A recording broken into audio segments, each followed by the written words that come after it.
अच्छा मेरी बात सुनो, जिन जिन स्टूडेंट का अभी तक चल रहा है उनका कोई एरर नहीं है, ठीक है, कौन है, हाथ खड़ा करो। मतलब एक दो तीन चार। और जिनका कोई एरर है वो हाथ खड़ा करो। आपने तो किया ही नहीं, आप भी हाथ खड़ा करो। हाँ तो हाथ खड़ा करो ना आपने भी। मतलब तीन, पाँच, छ, आपने भी नहीं किया ना। और किसका इशू आ रहा है? बस बस 6-7 बच्चे हैं। और जो ऑनलाइन स्टूडेंट है इनमें से कौन कौन है जिनका एरर आ रहा है?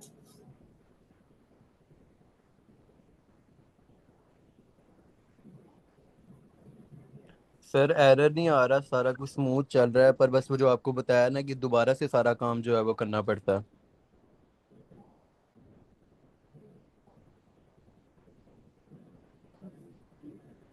ठीक है, देखो आज ना हमने स्टार्ट करनी है to do application. To do application कर लो, क्रेड ऑपरेशंस कर लेते हैं, कोई भी आप कह लो, ठीक है। जिसके अंदर क्या होगा कि हम ना चीज़ें क्रिएट कर रहे हैं, एडिट कर रहे हैं, अपडेट कर रहे हैं, ठीक है, लिस्टिंग करवा रहे हैं चीज़ों की, ठीक है। मतलब कि एक पूरा पूरा क्रेड ऑपरेट करेंगे। जैसे कि एक फर्ज करो एक यूज़र, तो यूज़र क्रिएट हुआ, यूज़र अपडेट हुआ, यूज़र डिलीट हुआ, यूज़र की डिटेल्स गेट हुआ, ठीक है ना। समझ आई? क्रेड का किस किस को आइडिया है? आइडिया है ना।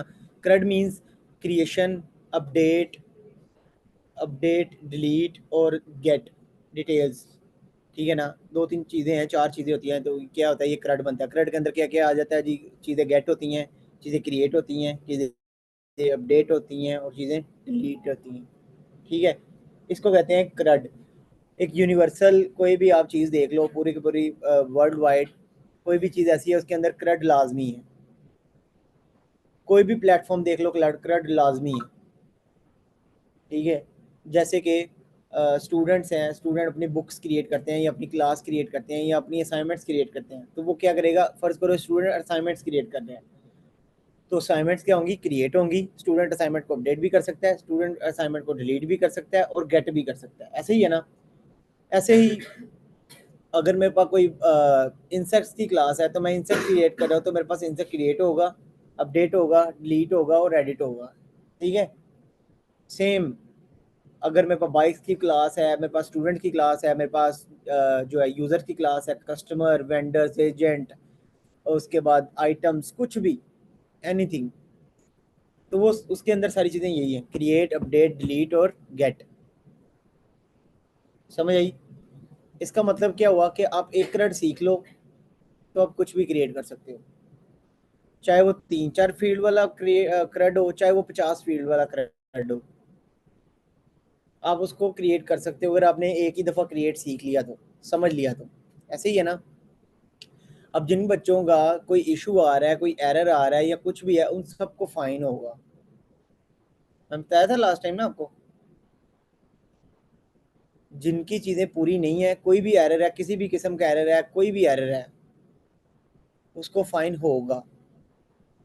और वो नेक्स्ट जो हमारी असाइनमेंट होगी उससे पहले पहले वो सबमिट करवाना होगा उसने, वरना वो नेक्स्ट क्लास के अंदर, जो नेक्स्ट हमारी वीकेंड पे क्लास होगी उसके अंदर वो एंटर नहीं होगा। ये क्लियर कट है। 3-4 बच्चे हैं जिन्होंने फुली कंप्लीट की हुई है और बाकी कोई भी ऐसा बच्चा नहीं है जिसने कंप्लीट नहीं की हुई, ठीक है ना। ओके, आज हम स्टार्ट करेंगे टू डू एप्लीकेशन। कौन सी application? To do application. To do application कर लो। टू डू के अंदर कुछ भी आ जाता है, जैसे कि task creation, user creation, student creation, कुछ भी आ सकता है, ठीक है ना। तो हम सारा कुछ क्या यूज़ करेंगे? एंड डिज़ाइन को यूज़ करते हुए यूज़ करेंगे, ठीक है ना।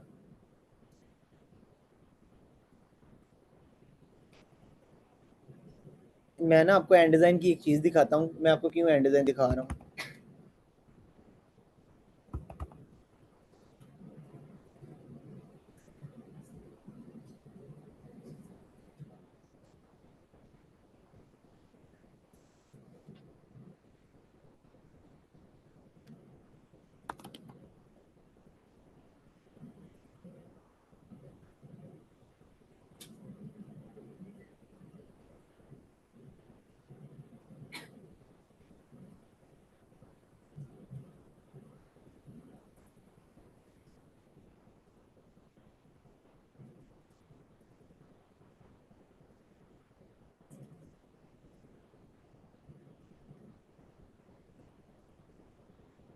अर्जेंट हायरिंग किस चीज़ की? मंथ स्टैक की, ठीक है। 1 से 3 साल का एक्सपीरियंस हो। देखो 1 से 3 साल वाले बंदे का एक्सपीरियंस है, और देखो इसमें क्या यूज़ हो रहा है, क्या यूज़ हो रहा है? And design. इसका मतलब ये है कि एंड डिज़ाइन ना तो कोई सी एस एस है, ना कोई वो है टेलविंड सी एस एस है, कुछ भी ऐसी चीज़ नहीं है।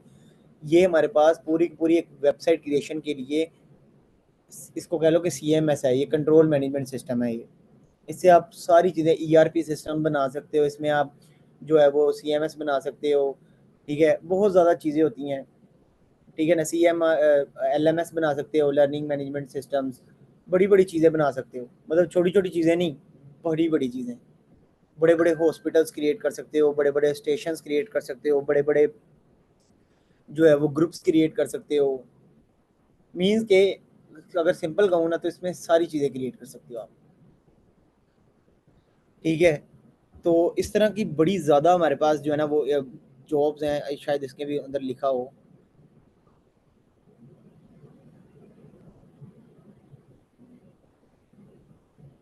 ये तो वो है एच आर हायरिंग के लिए।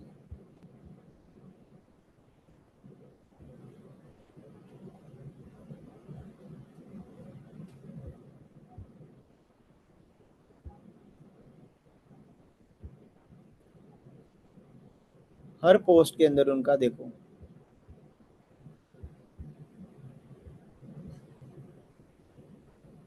अब ये कोई होगी मैनेजर, पोस्ट मैनेजर,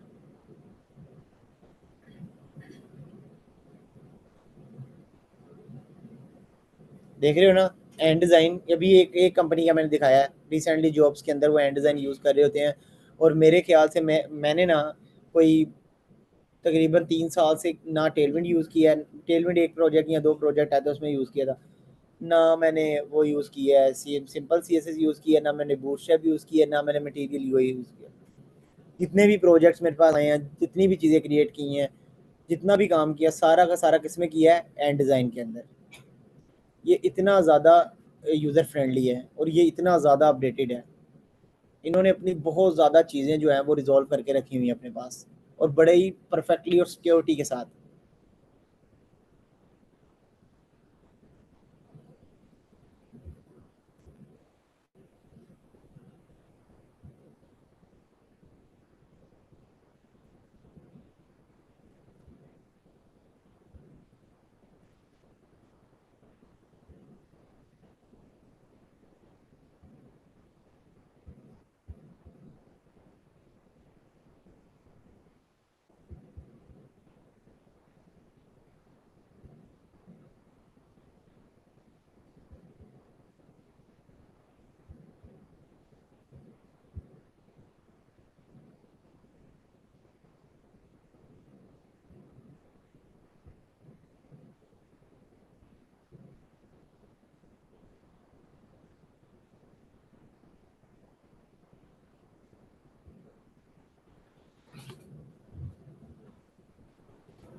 ओके।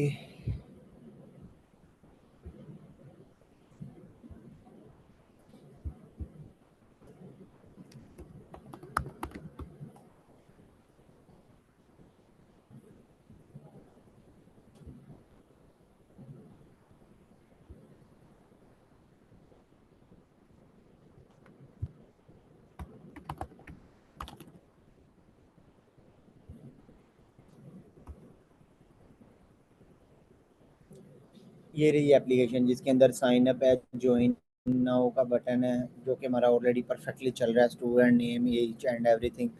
अच्छा, ये मैंने ना कहीं यूज़ किया था और वहाँ पे मैंने ये अपडेट किया था, ठीक है। फॉर्म, अच्छा देखो मेरे पास है स्टूडेंट साइन अप, इसी तरीके से स्टूडेंट लॉगिन होगा, ठीक है। और हमारे पास आगे एक एप्लीकेशन आ जाएगी, कौन सी, मतलब स्टूडेंट की ही। स्टूडेंट की क्या क्या चीज़ें आ जाएंगी आगे, स्टूडेंट की आ जाएंगी, स्टूडेंट की क्या क्या चीज़ें आएंगी। नहीं, नहीं, नहीं। हाँ वो तो लॉगिन भी होगा ऐसे ही, ठीक है। और उसके बाद हमारे पास जब हम डैशबोर्ड पे जाएंगे तो स्टूडेंट क्या क्या चीज़ें हैंडल कर सकता है। लेक्चर्स, स्टूडेंट लेक्चर्स के, स्टूडेंट के कौन कौन से लेक्चर्स हैं, ठीक है। और स्टूडेंट के टीचर्स कौन कौन से हैं, स्टूडेंट की बुक्स कौन कौन सी हैं, ठीक है। स्टूडेंट की क्लास कौन सी है, ये चीज़ें ना सारी की सारी ऐसे ही है ना, बिल्कुल। तो हम इनमें से ना कोई एक चीज़ करेंगे। बुक्स कर लो, गार्डियंस कर लो, टीचर कर लो, क्लास कर लो, सब्जेक्ट्स कर लो, लेक्चर्स कर लो, कोई भी एक चीज़ करेंगे, बाकी चीज़ें आप लोगों ने करनी होंगी। एक मैनेजमेंट सिस्टम ही समझ लो ये, ठीक है। तो ये फॉर्म तक सबको समझ है ना, कि फॉर्म कैसे बना है, क्या चीज़ें किस क्यों यूज़ कर रहे हैं हम, सारी चीज़ें क्लियर है ना अभी तक, या नहीं।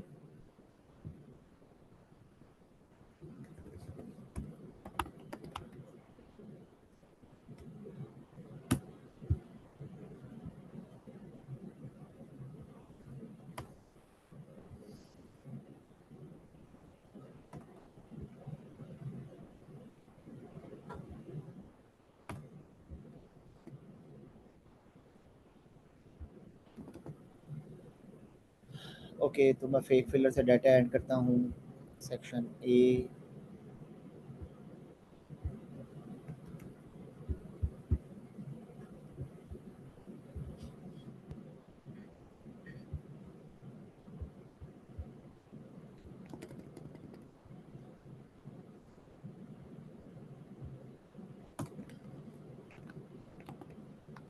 डन है, अभी तक मेरे पास इतना काम हो गया है। मैं लॉगिन स्क्रीन पे जाता हूँ, तो लॉगिन जाके मैं इधर लिखता हूँ कार्ड स्टूडेंट लॉगिन,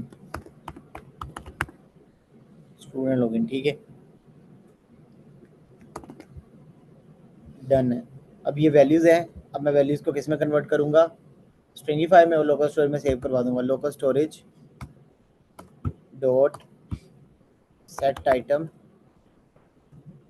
और मैं इसका नाम रखूँगा स्टूडेंट डाटा, और Jason dot stringify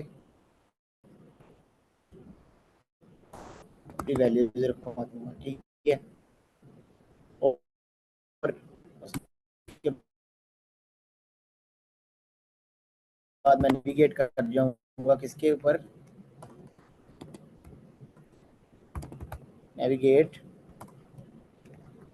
slash login, क्या नाम रखा है इसका मैंने, slash login.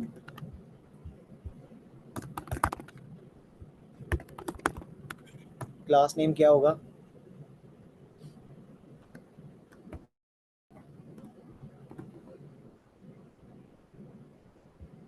Section A, DOP मतलब date of birth today, phone number, email,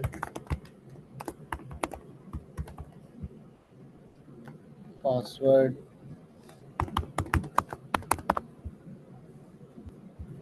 submit. तो मैं एप्लीकेशन में आता हूँ,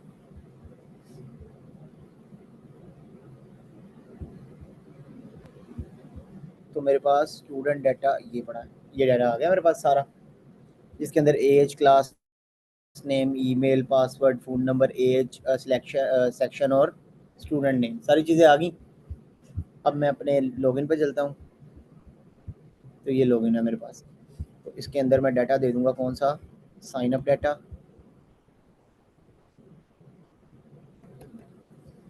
साइन अप डाटा आ गया, sign up data dot email, sign up data dot password, अगर तो बराबर है किसके वैल्यूज़ के, तो ये क्या करे, लॉगिन सक्सेस करा दे और इसको नेविगेट करवा दे कौन सी स्क्रीन पे, स्लैश पे।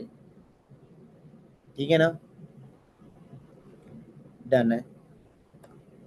तो इधर मैं करता हूँ window dot location dot path name is equal to slash. अच्छा, आपको पता है प्रोटेक्टेड राउट का और पब्लिक राउट और प्रोटेक्टेड राउट का पता है? टर्नरी ऑपरेटर्स का पता है ना सबको, या नहीं? सबको पता है ना? किस किस को नहीं पता टर्नरी ऑपरेटर्स का?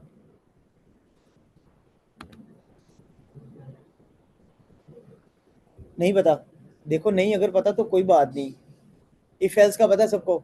इफ एल्स तो टर्नरी ऑपरेटर भी इफ एल्स ही हैं, लेकिन वो इनलाइन यूज होते हैं।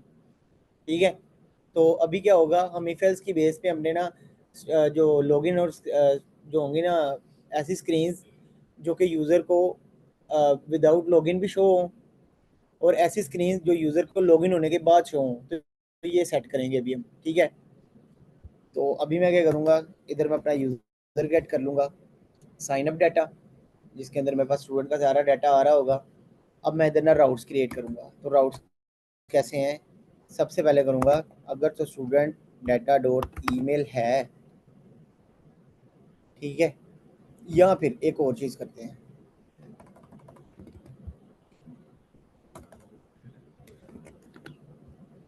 ये लॉगिन है ना, मैं ना इधर लोकल स्टोरेज के अंदर ना एक चीज़ ऐड करता हूँ। मैं लिखता हूँ जी local storage dot set item, इसका नाम रख देते हैं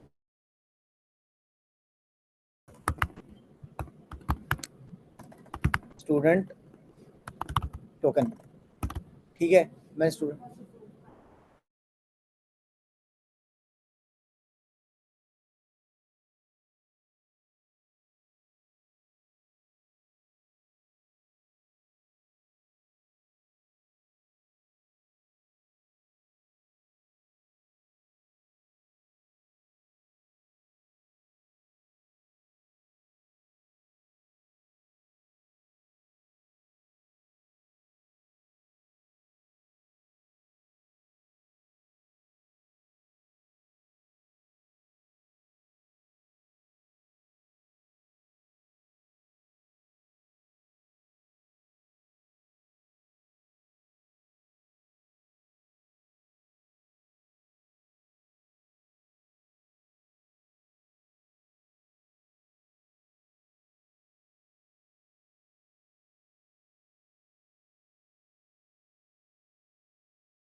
ये क्या हुआ इसको?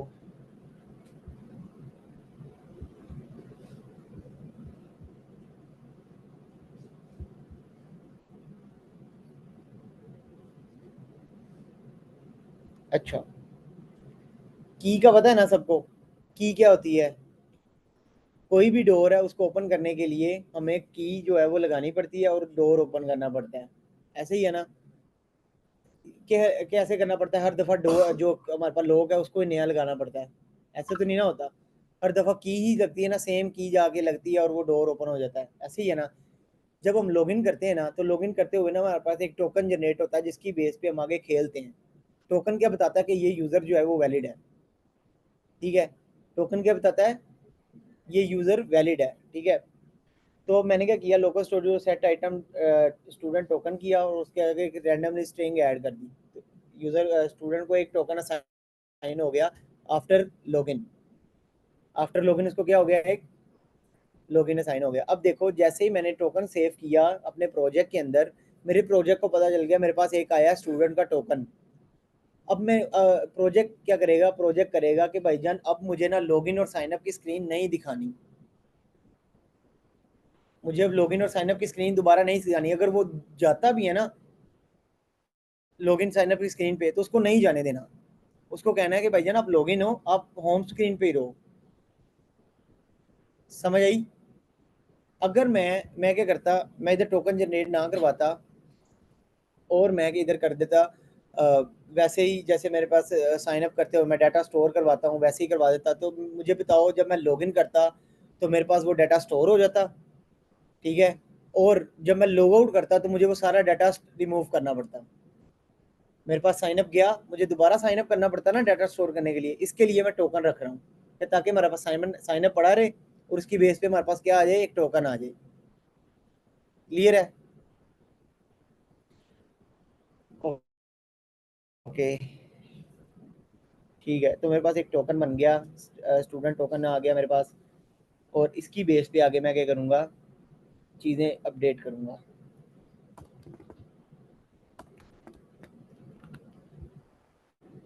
इधर मैं करता हूँ, इधर मैं करता हूँ जी const token is equal to local storage dot get item.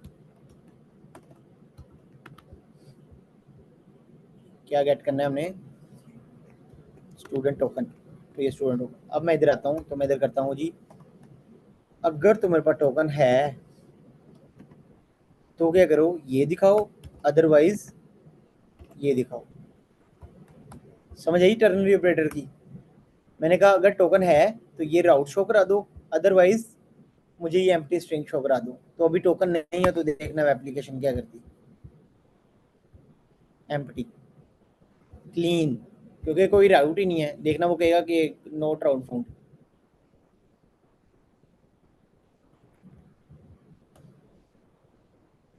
कुछ भी नहीं, उसे कोई राउट ही नहीं मिल रहा, ठीक है ना, उधर एम्प्टी स्ट्रिंग है।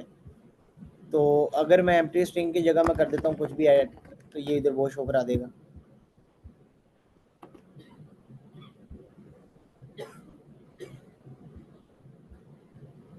कुछ भी नहीं, राउट के अंदर कुछ भी नहीं है, ठीक है। अब मैं क्या करूँगा, मैं कहता हूँ अगर टोकन है तो मेरे पास कौन कौन सी स्क्रीन है, सिर्फ स्लैश और रिवार्ड्स, ये दो स्क्रीन है। अदरवाइज जो बाकी स्क्रीन है ना साइन अप की दो भी बनाई हुई है। ये साइन अप और लॉगिन की स्क्रीन है ना, ये इधर से रिमूव हो जाए और ये इधर आ जाए।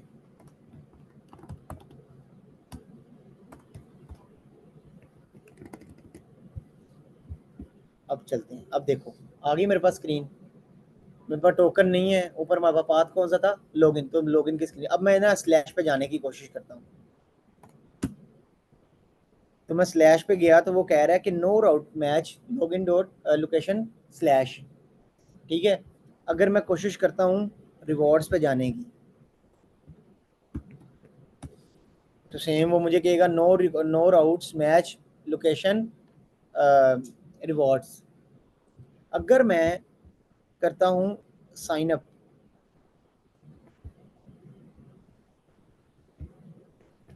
तो साइन अप पे ये चला जाएगा क्योंकि मेरे पास टोकन नहीं है। कंडीशन समझो, टोकन अगर है तो स्लैश और रिवॉर्ड्स की स्क्रीन चले, अगर टोकन नहीं है तो कौन सी स्क्रीन चले, साइन अप और लॉगिन की। क्लियर है? सबको क्लियर है? ओके, इसका मतलब हमारे पास ये सारी चीज़ें इम्प्लीमेंट हो गई हैं। ओके, तो मैं अभी क्या करता हूँ, इधर आता हूँ, मेरे पास टोकन स्टोर होगा और टोकन देखना उधर जाएगा भी।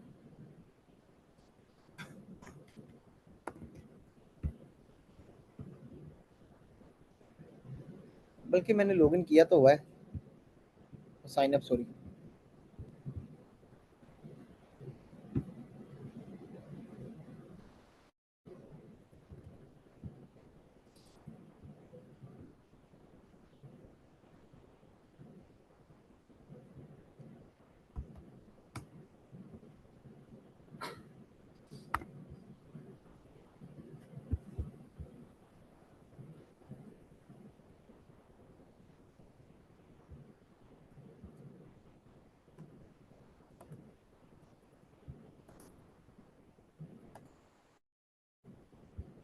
अब देखना मैं लॉगिन करूंगा तो मेरे पास इधर वो भी आ जाएगा टोकन।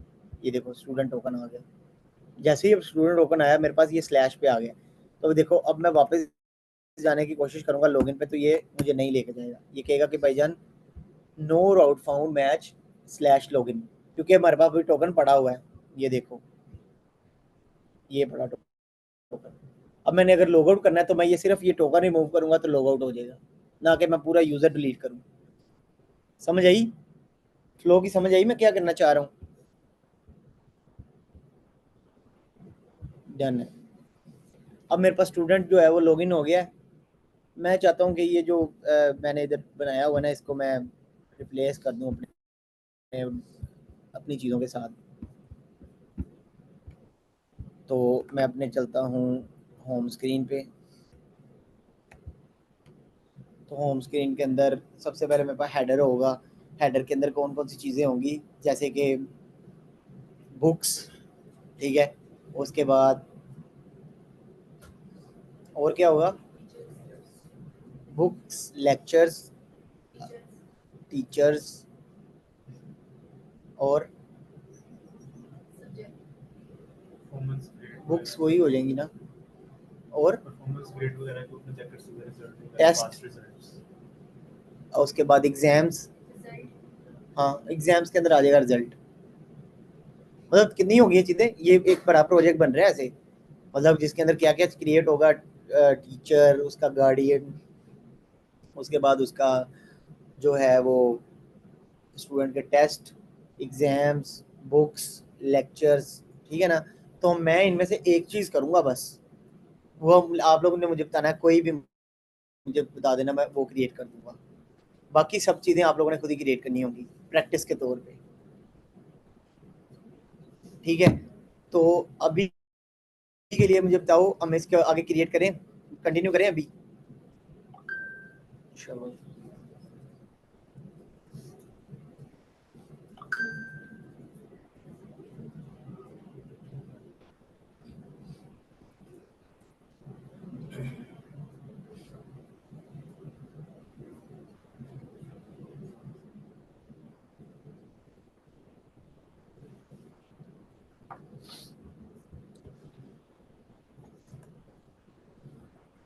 ओके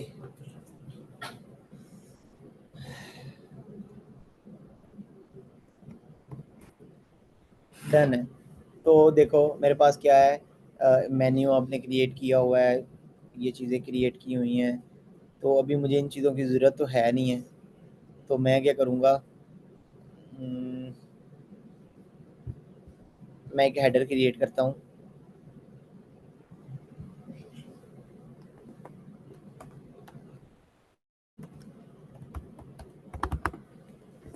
कंपोनेंट्स, कंपोनेंट्स के अंदर मैं क्या करता हूँ, एक बनाता हूँ हेडर,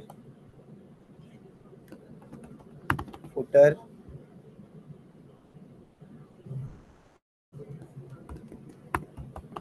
लेआउट। क्या क्या चीज़ें बन गई, हेडर, फुटर और लेआउट। ओके, तो हेडर के अंदर मैं एक फाइल बनाता हूँ,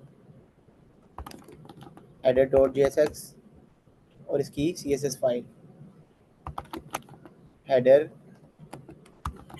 डॉट CSS।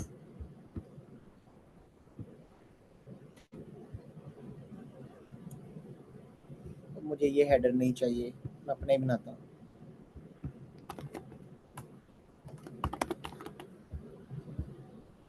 हेडर किस तरीके से बनाए, साइड पे हमारे पास वो आ रही होगी, लोगो आ रहा होगा, ठीक है, स्टूडेंट्स का, और उसके बाद लेफ्ट साइड पे उसकी वो 3-4 टैब्स आ रही होंगी, और साथ एक प्रोफाइल आइकन आ रहा होगा, ठीक है। ये मेरे पास है आइकन। ओके, अब देखना मैं एंड डिज़ाइन को यूज़ करूँगा, और इसके अंदर ना मैं मेरे ख्याल से ना एक लफ्ज़ भी CSS का नहीं यूज़ करूँगा, एक लफ्ज़ भी, ठीक है। तो देखना ज़रा मैं कितना ज़्यादा टॉप नॉच तक जो है ना वो एंड डिज़ाइन को यूज़ करता। तो मैं चाहता हूँ आप लोग भी ऐसे ही करना। एंड डिज़ाइन, रो कॉलम्स का पता है ना इसकी, एंड डिज़ाइन के रो कॉलम्स का पता है या नहीं पता? वही जो आप लोगों ने सीखे हुए हैं, 100/2 तो ये, 100/3 तो ये, 100/4 तो ये हुए ना ये देखो अगर 4 की पार्टीशन करनी है तो डिवाइड बाई 4, 3 की करनी है तो डिवाइड बाई 3, उसके बाद 2 के तो 2, अगर आपने अपनी कस्टम करनी है तो कस्टम। अब ना हमारे पास ना एंड देन की एक रो होती है, रो का पता है ना, रो और कॉलम किसको कहते हैं? एक रो के अंदर मल्टीपल कॉलम्स होते हैं, लेकिन एक कॉलम के अंदर रो नहीं होती, ऐसे ही है ना, या नहीं? एक कॉलम के अंदर मल्टीपल रो होती हैं या नहीं?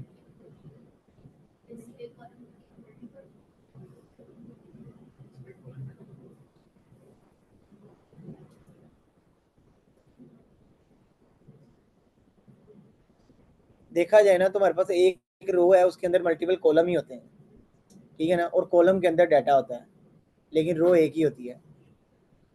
अच्छा तो देखो, हमारे पास ना एक कॉलम के अंदर ना 24 स्पैन होते हैं। स्पैन मतलब कि एक रो के अंदर 24 कॉलम्स होते हैं। मैं एक एक के ना 24 कॉलम बना सकता हूँ एक रो के अंदर, एक एक के 24 कॉलम। मैं आपको करके दिखाता हूँ। जैसे अगर मैंने 100 डिवाइडेड 100 पे रहना है तो मैं क्या करूँगा, कॉलम को 24 रखूँगा। अगर मैंने 100 डिवाइडेड बाई 2 करना है तो मैं करूँगा कॉलम को 24 को 2 पे डिवाइड कर दूंगा, तो कितना आ जाएगा 12 12। अगर मुझे मैंने 100 डिवाइडेड बाई 3 करना है तो मैं क्या करूँगा 24 को 3 पे डिवाइड कर दूंगा, तो क्या होगा 8 8। अगर मुझे 100 डिवाइडेड बाई 4 करना है तो मैं क्या करूँगा 24 को डिवाइड कर दूंगा 4 पे, तो कितना आएगा 6 6। समझ आई? इसको यूज़ करें अभी। तो मैं इधर रो कॉलम, तो देखो मुझे एक कॉलम चाहिए 50-50 के दो, लेफ्ट साइड 50%, राइट साइड 50%। तो मैं करूँगा स्पैन 12, ऐसे ही कॉलम स्पैन 12। तो इसमें मैं कुछ लिखता हूँ, हेडर। तो ऐप में आता हूँ,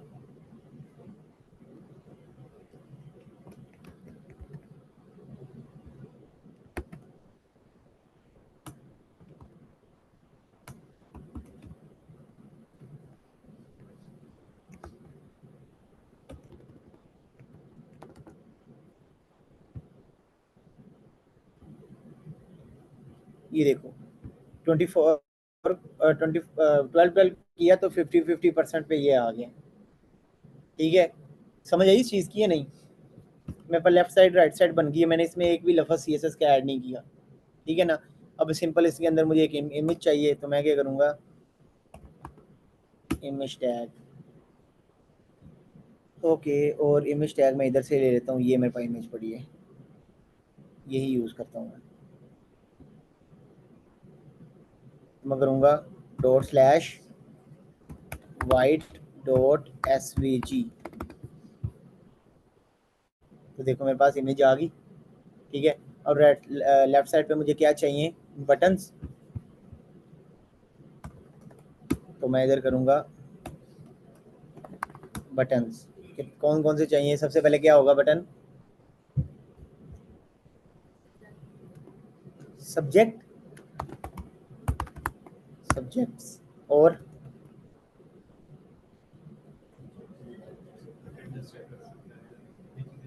हाँ हाँ,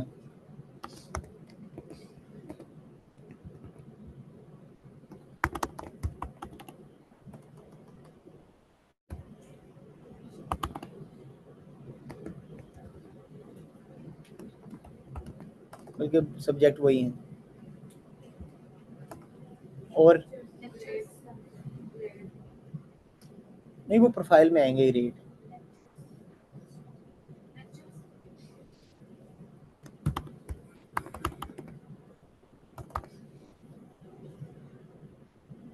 लेक्चर्स की स्पेलिंग सही है, LECTURES। बहुत है 4। ठीक है, ये मेरे पास 4 बन गए, एग्जाम, टीचर और लेक्चर। ठीक है, और इसके लिए मैं थोड़ी सी CSS करूँगा अभी। तो मैं इसको क्या करता हूँ, क्लास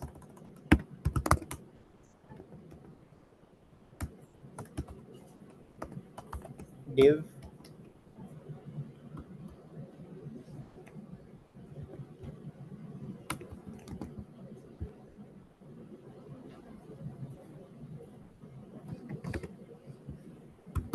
क्लास हेडर रैपर, उसके बाद इसका नाम आ जाएगा क्लास लोगो, और इनका नाम आ जाएगा class buttons.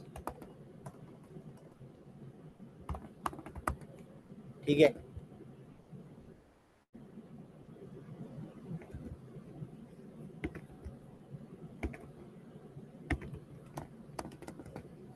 Okay. Dot class wrapper, इसमें है डॉट लोगो, उसकी विड्थ ठीक है, मेरे ख्याल से उसको कोई भी करने, कुछ भी करने की ज़रूरत नहीं है। उसके बाद है बटन्स,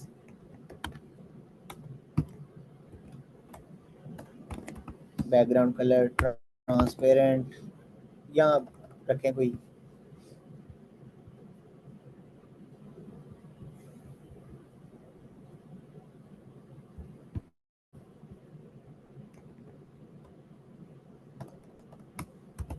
कलर वाइट। उसके बाद height 35 pixel, padding 0 pixel to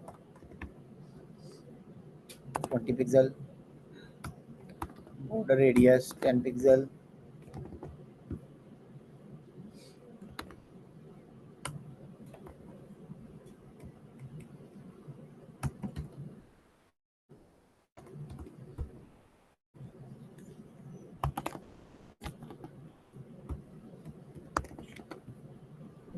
ये आ गए मेरे पास बटन्स।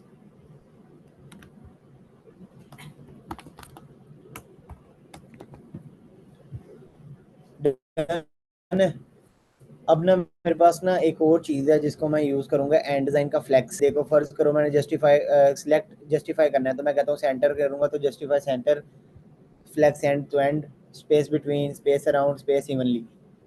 अब मैं कहता हूँ अलाइन, अलाइन मेरे स्टार्ट में पड़ा हुआ है, और सेंटर करूँगा सेंटर, एंड करूँगा तो एंड, समझ आए। हम ऐसे ही हम एंड डिज़ाइन का फ्लेक्स यूज़ करेंगे, फ्लेक्स।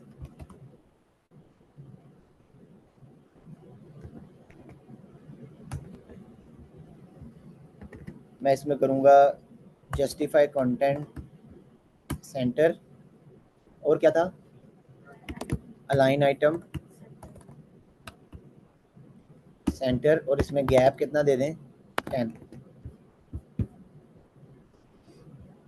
देख रहे हो चीज़ें हो गई हैं मेरे पास, ओके। और रो को भी मैं कह दूंगा अलाइन कर दो इसको मिडल में, तो ये मिडल के अंदर आ गया है। और बस हमने सिंपल अभी क्या करना है, हेडर को थोड़ा सा ना पैडिंग दे देनी है बस, कोई 10 पिक्सल टॉप से, 30 पिक्सल लेफ्ट राइट से, डन है। मेरे पास हेडर जो है वो क्रिएट हो गया हुआ है।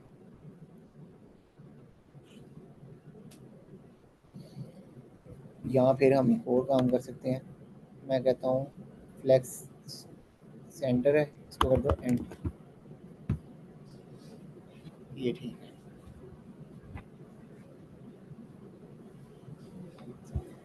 सब्जेक्ट आ गए, एग्जाम्स आ गए, टीचर्स आ गए, लेक्चर्स आ गए, ठीक है। और ये नीचे वाला जो कंटेंट है इसको मैं रिमूव कर रहा हूँ।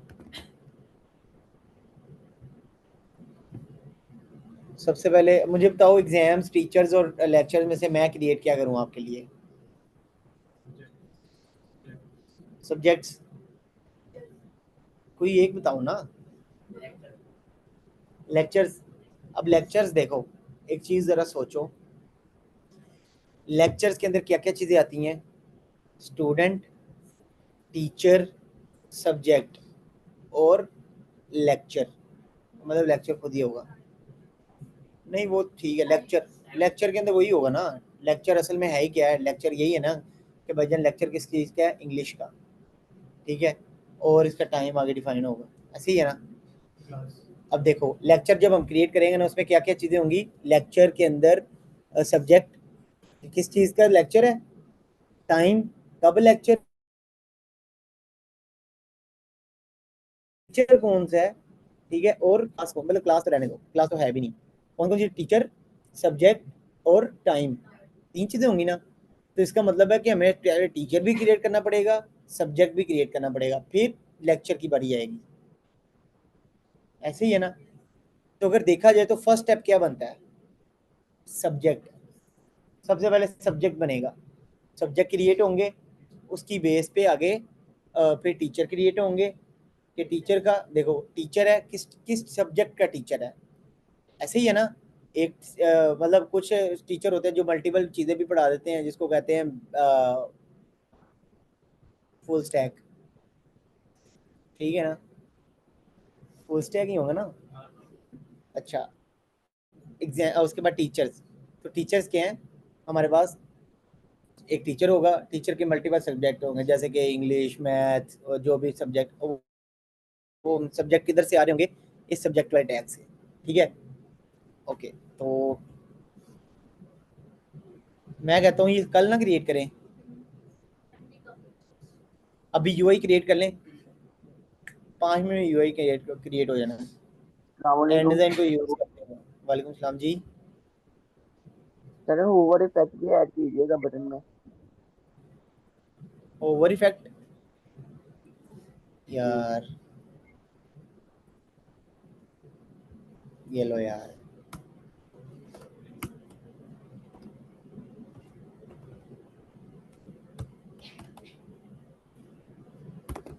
Background colour transparent, border 1 pixel solid,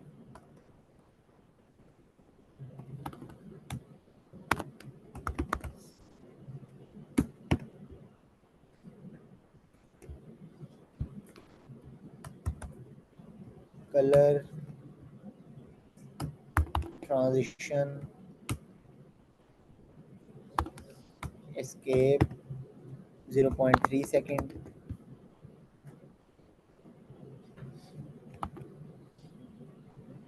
over क्यों नहीं हो रहा,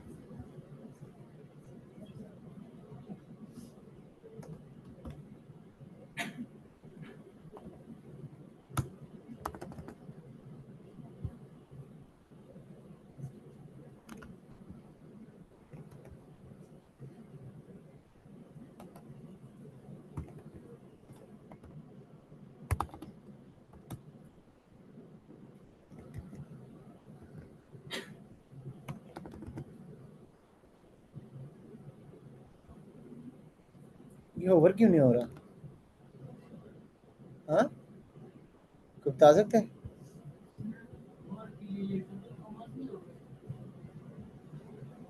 तो खुद ही लगा लेता होता है, सही है, ये नहीं, शायद मैं कोई गलती कर रहा हूँ।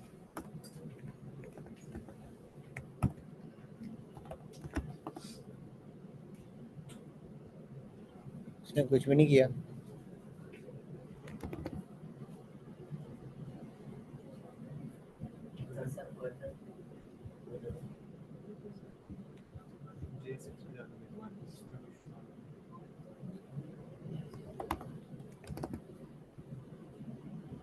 देखो, वो कर्सर पॉइंटर भी नहीं, इसका मतलब है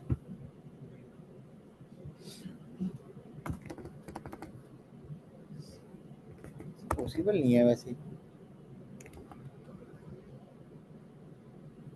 ये क्या है, कोई बता सकता है।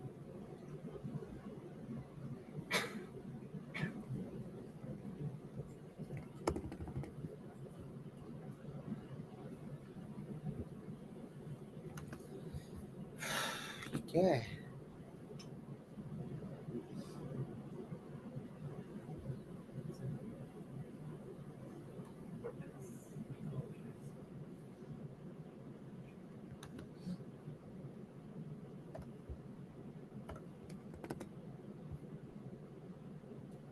देखो ना, कर्सर पॉइंटर भी नहीं आ रहा है ना, ये कर्सर पॉइंटर मैंने दिया हुआ है।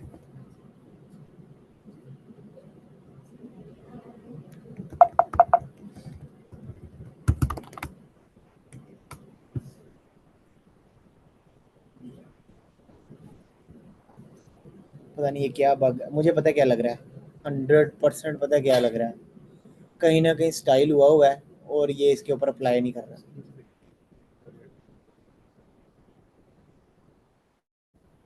मैं आपको बताता हूँ क्या इशू है यार, ये एक नया मसला आ गया है। ओ, अब देखो, मसला समझ आया क्या है? देखो मसला समझ आ रहा है क्या है? ये देखो, ये है हेडर और इसकी नैब बार देखो, वो ऊपर वाले हेडर के ऊपर भी आ रही है।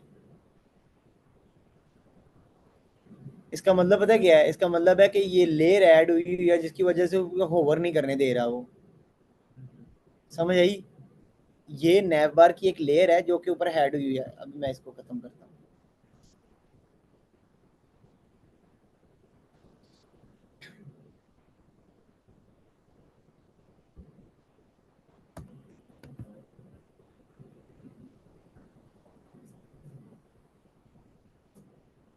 देख रहे हो ना, स्ट्रक्चर खराब हो कितनी चीजें खराब कर देता है वो।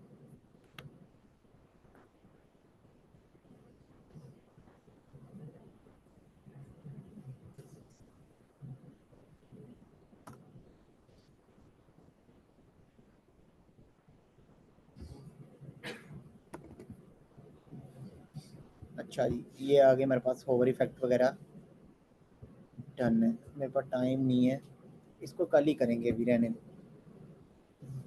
ठीक है ना? कल हम इंशाल्लाह इसको ख़त्म कर देंगे।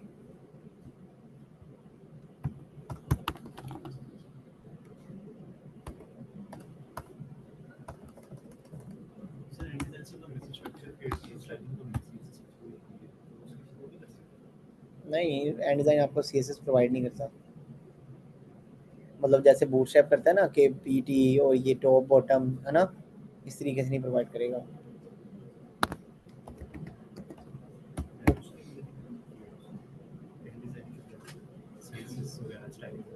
इसकी भी सीएसएस होती है, पीटी और एमटी, ये सारी चीज़ें इनकी इसकी इम्प्लीमेंट होती हैं, लेकिन उससे बहुत अच्छा यही है कि इनके बने बने वही होते हैं, कंपोनेंट्स होते हैं, उनका थीम होता है, एक पूरे एंड डिज़ाइन का एक थीम होता है। आप थीम को अपडेट करोगे ना, उसका पूरा का पूरा आपके प्रोजेक्ट के अंदर जितना भी थीम होगा ना, सारा चेंज हो जाएगा। हाँ हाँ,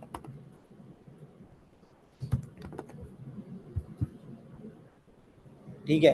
तो ये मेरे पास हेडर क्रिएट हो गया है। उसके बाद हमने ना जो कंडीशनरी वाइज राउट्स रेंडर करवाए हैं। कल की क्लास में क्या होगा, हम सब्जेक्ट क्रिएट करवाएंगे, सब्जेक्ट की बेस पे क्या होगा, टीचर्स क्रिएट होंगे, टीचर की बेस पे लेक्चर्स होंगे और लेक्चर्स की बेस पे एग्जाम्स होंगे। समझ आई? हम इसको ना वो सॉर्ट कर देते हैं, सबसे पहले सब्जेक्ट, फिर टीचर, फिर लेक्चर्स और फिर एग्जाम्स। तो हम ऐसे करते हैं, सब्जेक्ट, एग्जाम एंड पे आ जाएंगी, लेक्चर्स, सॉरी लेक्चर बाद में ही आएंगे।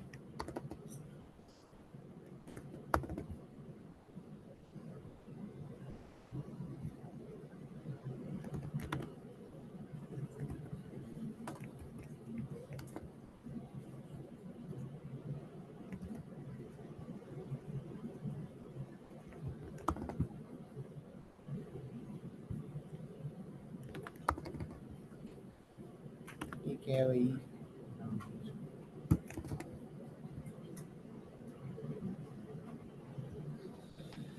ओके। कल की क्लास के अंदर हम यही चीज़ें क्रिएट करेंगे। एंड डिज़ाइन को ना, एंड डिज़ाइन ऐसे ओपन कर लेना और वन बाय वन करके सारे के सारे जितने भी ना, एक एक दफ़ा इसकी प्रैक्टिस कर लेना, ताकि आपको ना वो रीन्यू सारी चीज़ें हो जाएं। और टाइपोग्राफी, डिवाइडर, सिलेक्ट क्या करते हैं, ग्रिड, लेआउट क्या होते हैं, देखो लेआउट हमने पढ़े हैं, वही header, content, footer, header, side bar, content, footer, देख रहे हो ना, ऐसे ही पढ़े थे ना डे 1 पे।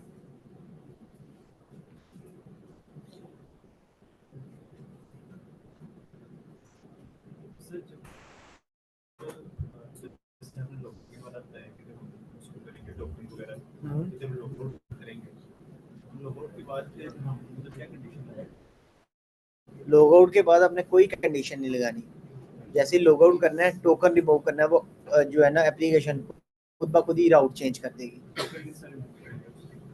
लोकल स्टोरेज जोड़, नहीं ये देखो अक्सर लॉग आउट का बटन किधर होता है एप्लीकेशन के अंदर, प्रोफाइल के अंदर होता है ना, प्रोफाइल में जाते हो उधर जाके आपके पास ऑप्शन आ रही होती है लॉग आउट की, जैसे ये है सेट, ये देखो लॉग आउट, जैसे मैं लॉग आउट करूंगा तो ऐप मेरे पास वो लोकल स्टोरेज में से वो रिमूव हो जाएगी।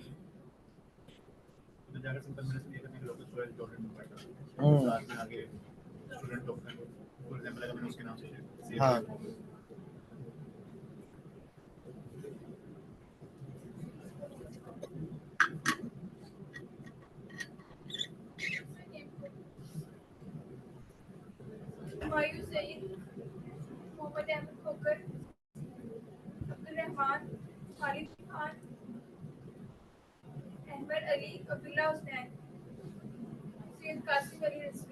डायनेमिक जब हमने करना होगा ना तो हम बैकएंड से करेंगे इसको, टोकन को सब्जेक्ट बटन में होवर फैक्टर फिर ज्यादा है अपने आपके पास, सही है। अच्छा एक चीज सर आप लोग, जी जी सर आपसे सॉरी आपकी बात काट दूं सर, आपसे एक एडवाइस चाहिए थी कि ये जो रिएक्ट हमने जब शुरू की है तो इसमें कोई की पॉइंट्स आप दे सकते हैं कि किस तरह जो है वो लेके चलें इसको, कौन सी चीज़ों का ख्याल रखें, क्योंकि काफ़ी ज़्यादा ना जो मतलब हम जब खुद प्रैक्टिस कर रहे होते हैं ना तो काफ़ी ज़्यादा एरर आते हैं, तो उसमें काफ़ी ज़्यादा घंटे लग जाते हैं, स्टक रहते हैं, तो कोई ऐसे की पॉइंट्स आप दे दें। एरर हमेशा आपके लॉग्स में आ रहे होते हैं कंसोल लॉग के अंदर, ठीक है, कोई भी एरर है तो रिएक्ट आपको उसकी पूरी एक प्रॉपर फाइल और उसकी फाइल की लाइन नंबर भी बताएगा कि किस लाइन के अंदर आपका एरर आ रहा है, ठीक है। तो देखो इसको कहते हैं डीबगिंग, और ये मैं आपको डे 1 से सिखाने की कोशिश कर रहा हूँ कि जब भी आपको कोई एरर आए, चाहे वो HTML के स्ट्रक्चर में आ रहा है, चाहे वो JS की फाइल में आ रहा है, चाहे वो CSS में आ रहा है, आपने उसको ना कोड को कमेंट कर करके देखना है कि किस तरीके से मेरा कहाँ पे कोड जो है वो कौन सा कोड कमेंट करने से मेरा कोड चलता है, समझ आई। फिर आप सही मुद्दे पे पहुंचोगे। अगर मैं आपको ऐसे पॉइंट्स बताऊंगा ना कि पहले ये करो फिर ये करो फिर ये करो, ऐसे नहीं आप समझोगे, डीबगिंग करनी आनी चाहिए आपको। ठीक है सर, थैंक यू। अच्छा अच्छा अपनी अपनी ना अटेंडेंस मार्क कर दो, जो ऑनलाइन स्टूडेंट हैं ये अपनी ऑनलाइन जो अटेंडेंस मार्क कर दो ग्रुप के अंदर, ठीक है। मुझे टाइम नहीं मिल रहा वो इसमें वो जो है ना मेल वगैरह लॉगिन करने का। अ, जो स्टूडेंट 107 के हैं ऑनलाइन, वो ग्रुप के अंदर ऑनलाइन स्टूडेंट के नाम से एक लिस्ट बना के शेयर कर दो, कोई भी एक बच्चा 107 का, और 109 का भी सेम सेम फिजिकल भी स्टूडेंट्स, 107 की एक अपने ग्रुप में शेयर कर दो और 109 की अपने ग्रुप में लिस्ट बना के एक बच्चा करे जिसमें सारे हों गर्ल्स बॉयज दोनों।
अटेंडेंस मार्क कर दी गर्ल्स बॉयज दोनों की है ना आपने, हाँ बस यही।